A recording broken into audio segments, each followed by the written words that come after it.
In this lecture, we are going to learn about function overloading. Okay, so the concept that we will learn is function overloading. And function overloading is also known as function polymorphism. Okay, polymorphism. So what does this mean?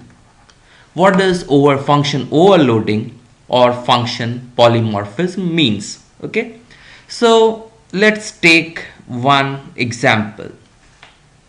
So what happens is, in function polymorphism, let's say we have a function that add numbers, okay, add integers. So we write a function. If we add integers, of course we will get an int, so return type will be int. Let us name it add int, okay, ints, which means it add numbers, okay, integers. Now you can add integers, so there can be two numbers, okay, there can be three numbers, or there can be four numbers, okay, any numbers. So what happens is, let's say our work is that at one time we may need to add two integers, okay, two ints. Next we might need to add like three ints, okay, and the last one is we need to add four ints, okay. So for this, what should we do? So as we don't know the number of arguments, it might be two integers, it might be three integers, or it might be four integers, okay. So we will write that, okay, int, we will specify this also, that add two int, okay. So add two int, then we can write int n1, int n2, okay, and then we can just return n1 plus n2, okay. So this is one function we need to write. Next one is we need to implement int add 3 int, okay. So now we will give int n1, int n2 and int n3, okay. So we will add all the three and we will return, so n1 plus n2 plus n3, so we will return this, okay.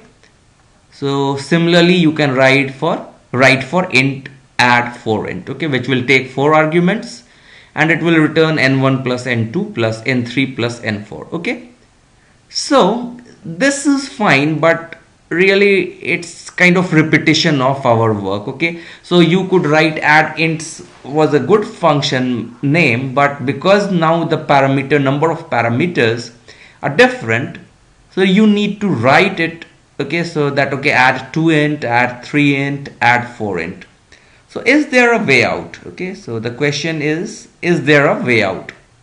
And yes, C++ provides you that, and that is basically function polymorphism or function overloading. So C++ tells that same function name, okay, so you can use the same function name and you can give it different number of parameters, okay. So you can give different number of parameters, okay, and those parameters can have different types too, okay. So parameters can be of different types, okay, and in fact the return type can also be different, okay. So the return type can also be different, but the thing is that if you have two functions of same name, okay, so two functions having same name and same number of arguments, okay, then you cannot have the same return type, okay. So this is the thing. Okay, so you can have different number of parameters or arguments to the function, and these parameters could be of different type, and as well as the return type could be different. Okay, so now let's see. So what happens? So this is the work, and we will see one example of function overloading where we have, so in this case what happened, we were talking about add integers. Okay, so add integers, so what it gives us the freedom is that now we can write int add int. Okay, so add int this function itself, and now we can provide different number of arguments. Okay, so int n1, int n2, then you can just say that okay, return n1 plus n2. So this will be fine with the same function name. Okay, so int add int. So now you can have in fact 3 arguments. Okay, int n2 and int n3. Okay, then you can return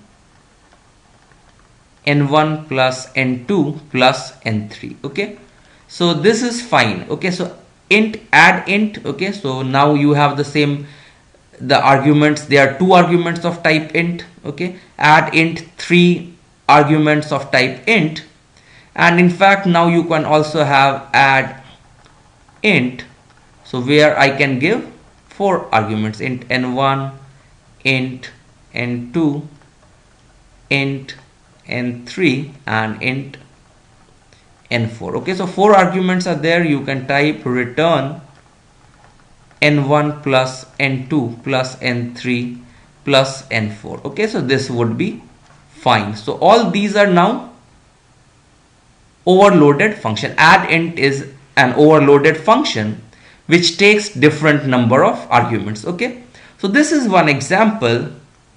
Here what we do is we see another example, and this example is that I want a function. Okay, so that does triples the value of the number you give. Okay, so its function is triple the value. So the function name that is suitable is triple value. But again, here the problem is I can have the number, I can pass it as int, I can pass it as double, I can have a number which is float.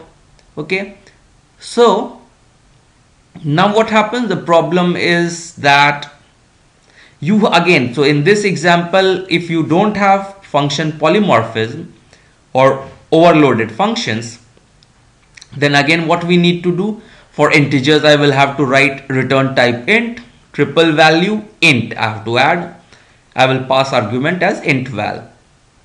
Double, okay, it will be the return type. If the argument I am passing, I want to multiply triple the value of a double, so it will be, the function name will be triple value double, and it will be double val. Okay, and it will return double. If I am passing a float, then I will write a return type as float and the function name as triple value float. Okay, so this works fine, but what happens is that it doesn't look very nice. Okay, because triple value, the function name is triple value, whatever type is supported I should just get, and I need not define the type of the parameter. Okay, so let's see what is happening.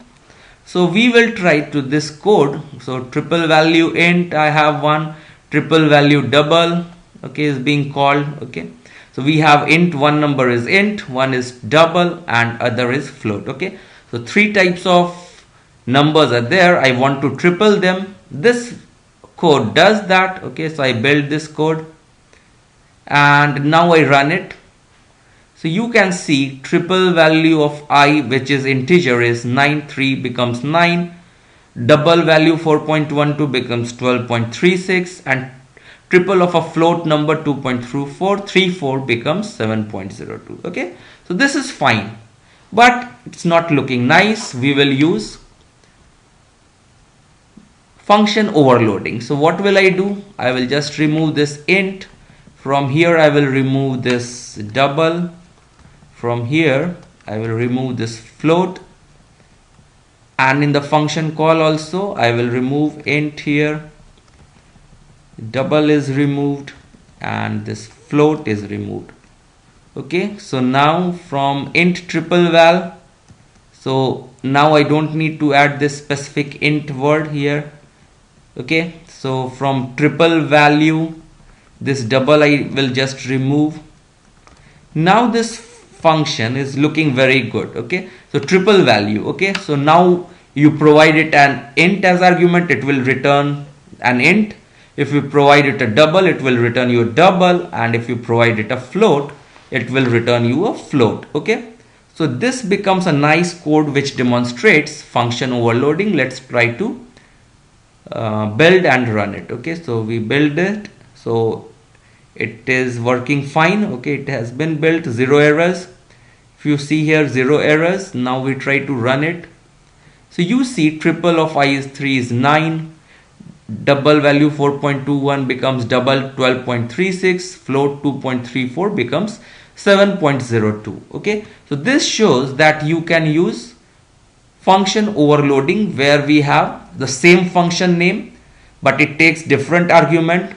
Okay, and it returns also different argument type. Okay, so this shows that because the work is the same, function name denotes the work. Okay, the work is the same, I'm just tripling the value of the argument, and hence I should not again write triple value int, triple value double. This C++ feature of function overloading helps me in doubling the values. So I hope you understand this. Thanks a lot.